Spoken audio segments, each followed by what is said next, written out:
Hey guys, welcome back to r/entitled neighbors. In this video, my ridiculously entitled neighbor despised my disabled son and threatened to sue me because of our wheelchair ramp. Let's dive right into the video. And the first one is titled, I might have met my long-lost sibling at the neighbor's house. Growing up, I was told by my adoptive parents that I was adopted at 10 months old. They are always open about it. They framed up a picture of me and my parents and placed it in my room so I would always remember them. They even track down their grave and take me there once every 2 years. We will have a little picnic and they will ask me to share my achievements with my biological parents. They did not change my last name to theirs and allowed me to decide whether I want to change it, which I did in my teens. I am now 27 years old and female, I'm a nurse and I live on my own with my cat Abu and just a few hours away from my adoptive parents. I got a neighbor, let's call her Anna. She is a marine biologist, married and has 3 kids. We often chat when we bump into each other in the hallway,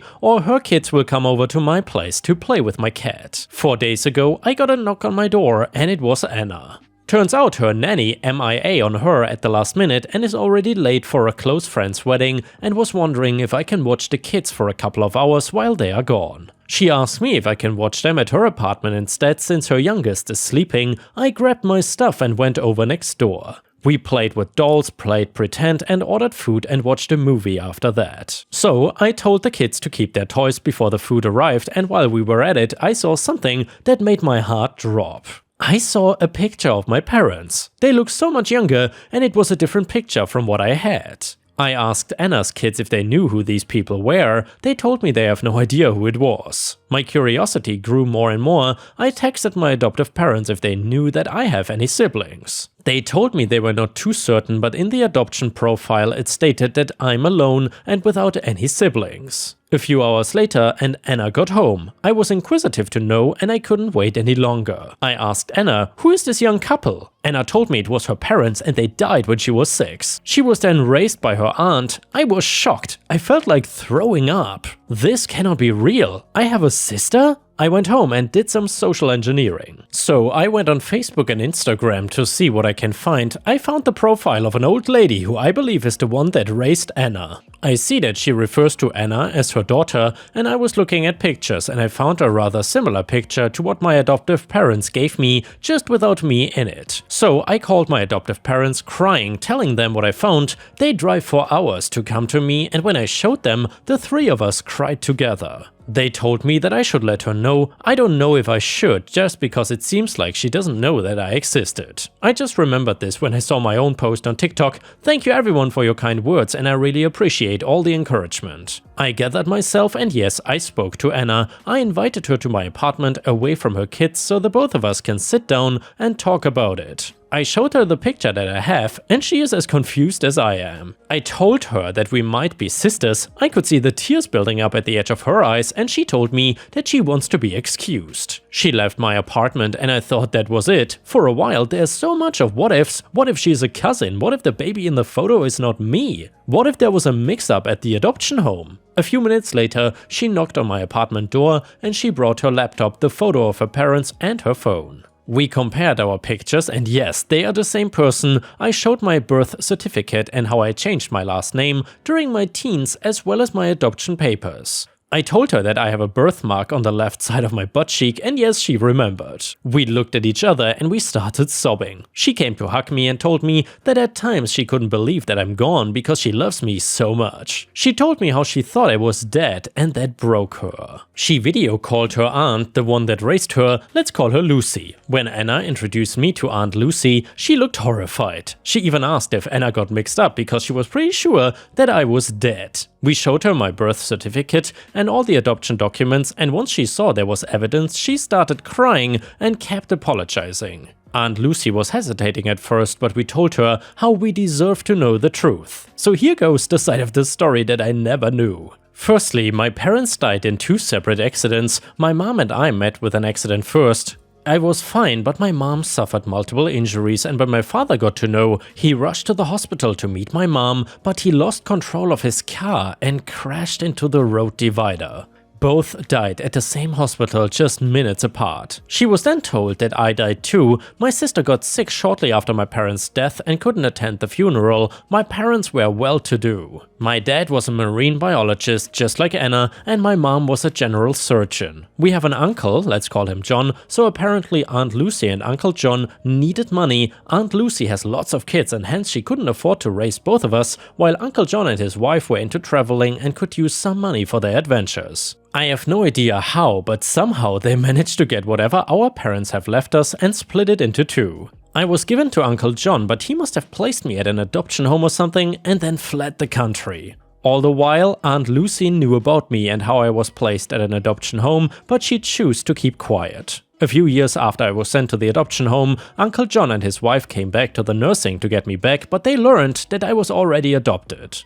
It's sad to learn his motives were to receive government reimbursement while I was under their foster care. I felt extremely lucky to be adopted by a family who loved, cared for, and raised me like their own. My adoptive parents were a mature couple when they adopted me. They tried to conceive for so many years, but it failed, and so it resulted in me being adopted, and they told me it was the best decision they had ever made. Anna is not speaking to Aunt Lucy now. She told me how she felt betrayed and deceived, all the while denying a sibling love just for her own personal gain. She's even looking into taking legal action against both of them. Me and Anna embraced for a long time. There's a lot of catch up, and I'm excited that I am an aunt to 3 beautiful kids. The feeling is foreign, but the feeling of being loved by a sibling is beyond words. Thank you all for your time. And the title story is titled Pandemonium erupts after entitled neighbors threaten to sue us for not removing my kid's wheelchair ramp. Being a parent in general is extremely difficult, and anyone reading this probably just nodded in agreement. Being a parent of a kid with a disability though is 10 times harder when you take everything into account. The constant doctor's appointments, changes needing to be made, worrying about their future, and the list goes on and on. I would say personally, the hardest thing for being a parent of a disabled son is everybody else around me. I don't hate the world or anything, I just find that the true nature of a lot of people are either misguided or downright rude. This comes in 2 forms. The first being the people who think that they know what is better for my kid and try to tell me how to parent, including the crazy people telling me to put my son on a specific diet or try essential oil treatment and that will heal him. Like, he's paralyzed. Things that smell good are not gonna magically make him walk again. This is not the group that makes me the most angry though. That is reserved for the people that act as if him being disabled and needing accommodation actively hurts them. They see a wheelchair and get irrationally angry or upset that the person seems to exist. Like, I understand to a degree that kids staring, but adults should not be doing that. My neighbors fit into this category, and I've been getting passive-aggressive comments from them for years. At first, it seemed like maybe they were just uneducated about things and asked questions about my son, like what was wrong with him and if he went to school normally like their kids. Something about the tone and faces made me realize that they were asking these things in a nasty way. They did not like the fact that my son went to the same school as their kids. They, on many occasions, tried to tell me that my son being in a classroom was not fair to other kids and I should look into sending him to a special needs school. Despite the fact that he was not special needs in the slightest, he just could not walk, and the school had to make accommodations based on that fact. The only one that I know pissed off my entitled neighbors was that since the school had a 2nd floor, my son had an elevator key, a key that only he was allowed to use. And they felt it was unfair their kids had to walk up the stairs while mine got to use the elevator. Things came to a kind of boil when we redid our house. One change was that we got rid of a side door that was the one we were mainly using to get into the house. That change meant that we were gonna put a ramp where our porch is so my son can get in through the front door, a modification that didn't have anything to do with other people. That was when the entitled neighbors decided that they were finally gonna stop being passive-aggressive and just go right to aggressive. I'm going to use EW for the wife and EH for the husband. Entitled wife: "Are you kidding me with putting that ugly thing where everybody could see it?" Me: "Excuse me? What thing?" EW: That wheelchair ramp." She whispered the word ramp as if it was a dirty word. Me: "My son needs to be able to get into the house." EH: "Everybody can see it." "Don't you care what people will think when looking to buy a house here and they see that?" Me: "Probably nothing." EH, wrong. They will think that this is a neighborhood filled with sick people and the property value will plummet. But you clearly don't seem to care about that. Me, what I care about is my son being able to get in and out of the house. And if you're implying that my son is sick because he cannot walk, then we have a problem. I've told you before to leave my son alone, and I mean it. Mama Bear came out a little bit and I might have chewed their heads off more after this. EW, well, we are gonna file a lawsuit if you don't remove that thing. You cannot do anything you want. They left and I was not about to remove anything. I knew that we had the right to put a ramp on our house if we wanted to. Not only was it our property, but we were protected with the Americans with Disabilities Act. And as I found out later, the Fair Housing Act as well. They had no basis to sue us and I doubt that they would find a lawyer willing to take on their case. They didn't keep this to themselves either, as the news spread about what they were trying to do, and I was not the one going around and spreading this news of what happened. They were. They were actually going to other neighbors and trying to get them to sign a petition to start some kind of class action lawsuit against me. With the basis being that I was taking advantage of my son's disability to do whatever I wanted with my home, not caring about how it affected anybody else. What started was pure pandemonium as more people realized what they were trying to do and how sick and wrong it is. Basically, the entire school our kids went to found out and the neighbors were being totally destroyed.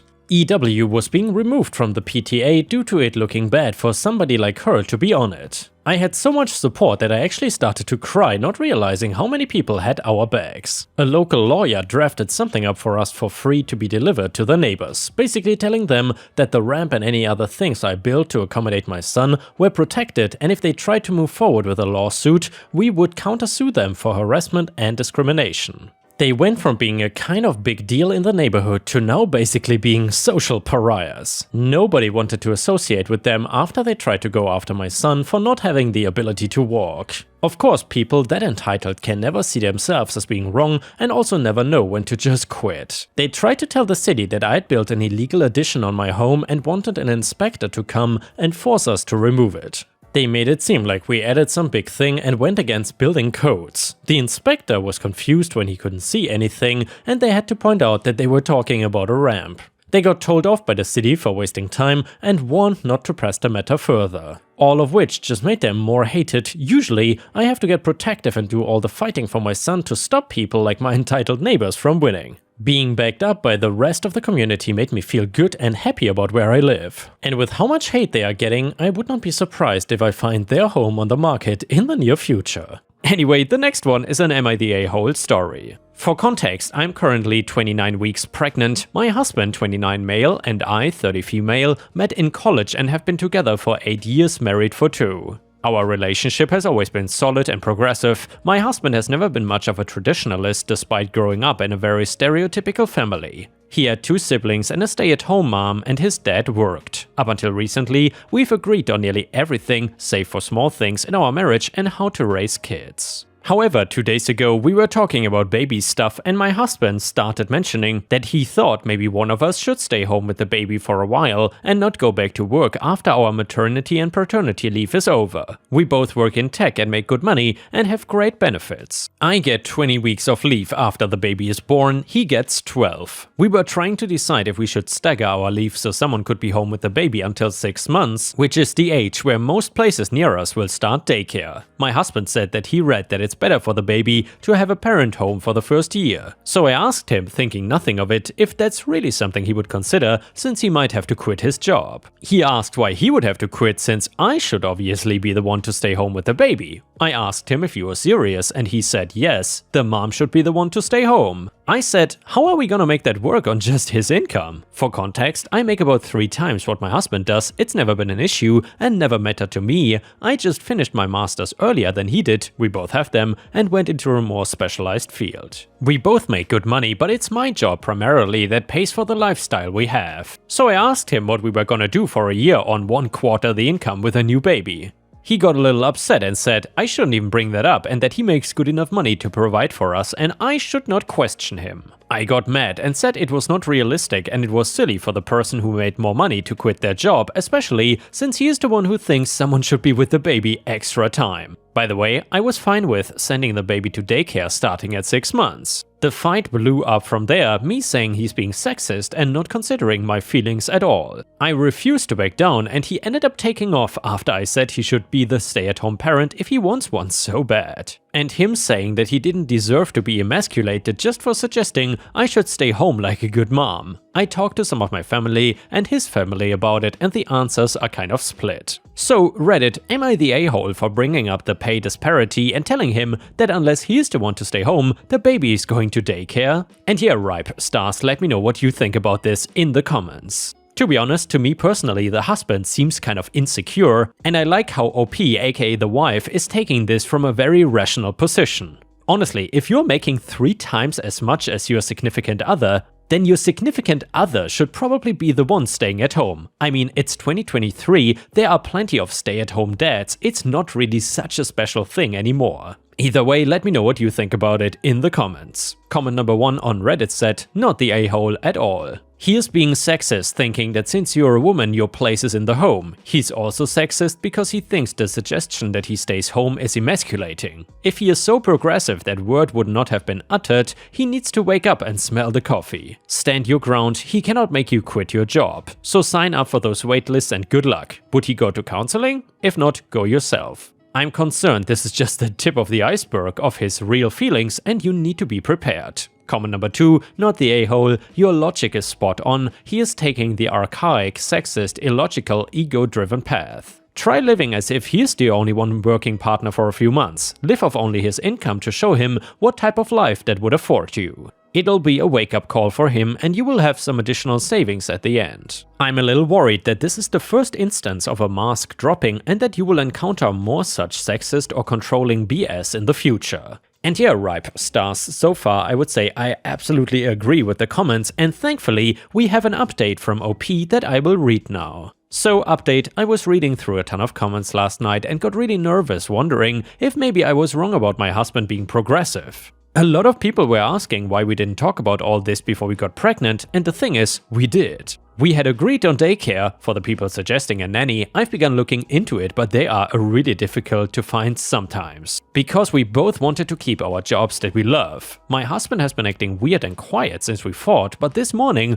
I finally sat him down and was basically like, what's going on? This doesn't seem like you. And by the way, Ripestars, I'm curious, I know that some people get a nanny for their kids, but I also know that in Western countries it's pretty much impossible to pay for. And funnily enough, here where I live in Thailand, 2 of the neighbor families, which are both foreigners, have a full-time nanny that basically lives in their house and takes care of the kid 24/7, and they pay right around maybe $400 to $450. Which obviously is absolutely crazy cheap. However, I would assume in a Western country it's pretty much impossible to afford a 24/7 nanny. Some of the comments here got me thinking about what his family might be pressuring him to do, and so I asked about that and a ton of stuff came out. He said he brought up the staggered leave to some people in his family at dinner a couple weeks ago, I was not there, and a few of them thought someone should stay home longer, and his brother laughed and made some jokes about my husband being a housewife and stay-at-home mom. His brother, 35 divorced, considers himself to be a man's man and has a lot of sexist views, so he has made jokes before about me being the breadwinner. So after hearing this, my husband snapped a bit because some of his co-workers and his older brother have laid into him a bit about the fact that I make more money and have a better job title, calling him a trophy husband and other dumb stuff like that, and it made my husband feel insecure, so he lashed out a bit at me, and that's why we fought. He has admitted that he felt really bad about it, which is why he has kind of been avoiding me. We have now agreed to be looking into a counselor and more into a nanny service, and he has admitted that he does not mind the idea of taking a few unpaid months to stay home, and he is just really worried about his brother and friends' jokes. Thank you to everyone for helping me feel more confident to confront this, we are doing much better. And the next one is a fantastic malicious compliance story. Some important backstory: I, 27 female, live in an apartment complex that has recently, as of June of 2023, been bought by a new management company. My best friends, Cole, 30 male, and Phoebe, 29 female, also live in the complex on the other side. Over the course of the new management's reign, they disabled the resident and rent payment portals we all were using and swapped us over to new portals.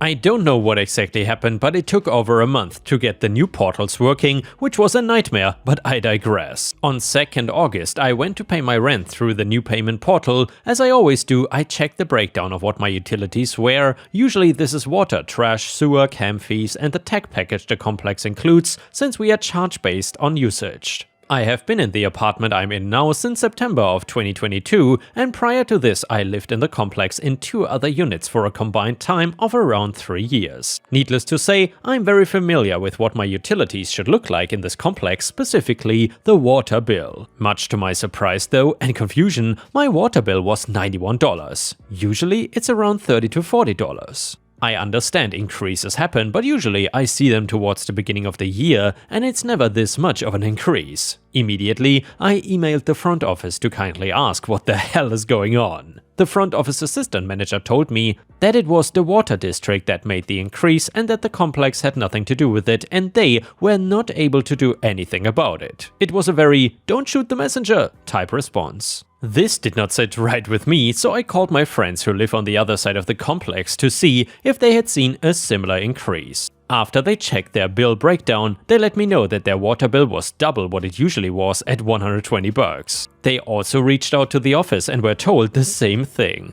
Cole pressed further, asking if the front office was gonna further investigate this, since it seemed odd for a bullying increase to be happening in the middle of the year. Let alone this much of an increase, and the front office told him he could research it, but that it was not their job, even though it literally is. So cue my malicious compliance. So you need to know this: Cole is a very thorough person, he is a data analyst. Asking and answering all the questions is what he does, and let me tell you, he's very good at it. Cole reached out to the water district and the water authority in our region multiple times via phone, email and live chat, and every single time he was given the same answer. "We would never raise water rates in the middle of the year. It would never be by that much. Your complex is lying to you. Something is not right. They need to investigate this further." He took all this information and compiled an email to send to the front office management, and going as far as to cite the meeting minutes from the water authority in regards to their plan when it comes to water price increases over the course of the next few years. Cole also included some other concerns we have all had in regards to the complex, such as gym and pool access, as well as the constantly broken access gates. During my correspondence with the water district, I was informed by an employee by the name of Lisa that our rates increased in January this year. We don't raise them in the middle of the year. Given all the info above, I hope it becomes clear my concern as to the recent increase in our water rates. Cole created graphs and data sheets to completely back up his findings. This data was prepared using the ledger provided to me by the front office and can be replicated by your team for validation. Ultimately, my concern at this point is that I'm hearing conflicting info from the complex as opposed to the water district and its certified documents, which I've attached for the office's convenience. On 2 occasions I've almost been struck by vehicles entering the exit gate. I believe the reason behind that is that no deterrents are set up to stop people entering through the exit gate. Inspection of the area shows that spikes were originally installed, but those spikes don't appear to be in place at this moment. This contradicts signage within the property that says that there is. My spouse attached had come to the front office about access to the gym amenities. I am unaware of whom Phoebe had spoken to, but they had stated that they would need to set up the appropriate account to get us to access via a form of wireless locking mechanism. They had also mentioned that we should see this email in 1 to 2 days, and it's been roughly 3 weeks. He sent off his email, BCC'd me on it, and we waited and waited. Eventually, Cole went back into the front office for some kind of update, and one of the front office workers informed him that he might be able to call our utilities company, UB West, for further clarification of what's going on. So he did that, and UB West confirmed that as of mid-July, they no longer have a contract with our complex. The plot thickens. Cole reached back out to the front office and was told that our new utilities contract is with a company called Conservice. So we called them. Conservice told us that they only started their contract with our complex on the 1st of August 2023, and they had no backdated info about any of our billing. So we called UB West back to see if we could get our hands on backdated info. That's where things start to feel really fishy. UB West escalated our contact up to the financial manager of the contract our complex had with them, and she had some very interesting info. She told Cole and I that she noticed the increase in the water bill and that she told the leasing office manager, she name-dropped the office manager, that something was wrong and that legally she needed to start an investigation, and she never heard back. Not long after this, their contract was termed. At this point, we were both feeling like real-life detectives. We looked into how the water bill is calculated and issued out to residents for the entire complex, and the more we looked into things, the less things made sense with what the front office was telling us. The conflicting info was jarring. At this point, the front office seemed to be getting very annoyed with our persistence, and they told us that if we should take our concerns up with corporate. So we did exactly that. Cole reached out to corporate and forwarded all of the info we had to them, along with the answers he had gotten from the last time he had gotten into the front office to try to get some answers. Sorry, I'm new and trying to figure this out. When asked about the water bill, we don't have access to this anymore. When asked about my financial reconciliation concerns, showing I have overpaid the property by around $2,000. We have a button that calls the police and our attorney on speed dial. When I asked about a reason as to why an update was not yet available, have you considered that your car being stolen was a test from God? When my car was actually stolen from within the property, we are working on security improvements, but corporate? Whenever I ask about the gate, people hoping the gate when a tenant was shot and killed on premises. Corporate reached back out to him within 24 hours and said that they would be investigating this, and the district manager called Cole personally after she was able to look into everything, and I mean everything. Unfortunately, I was not in that phone call, so I don't know exactly how it went. Cole called me the moment the call ended to update me on the situation. So the district manager started the conversation with a genuine apology, and she stated that the entirety of the leasing office staff had been terminated immediately. She apologized profusely about the manager having the audacity to suggest that Phoebe's car being stolen was a test from God, and that was simply unacceptable. She also assured Cole that an appointment was made to fix the gates and have the exit spikes reinstalled within the week, and that everything else would be personally investigated by her, including the water bills for all tenants in the complex. She also stated that she had no idea that someone had been shot or that Phoebe's car was stolen, both of which should have been reported to corporate immediately and were not by the leasing office manager. Starting in a few weeks, we should be getting a whole new front office staff sent in directly from corporate. And yeah guys, this story proves that sometimes when you contact corporate, that's not only a Karen douchebag move, but sometimes it's absolutely necessary. Props to OP for doing all of this. I would have lost my mind already a few days in. What a kerfuffle. And yeah guys, if you cannot get enough of my content, please don't forget to check out my podcast by searching for Ripestories on all major podcast platforms such as Spotify, Apple or Google Podcasts. Furthermore, you can find bonus content by going to patreon.com/ripeyoutube or by clicking the join button here on YouTube. For a small monthly fee, you will get access to dozens and dozens of exclusive videos you won't find anywhere else. Thank you so much for watching, and I hope to see you again tomorrow.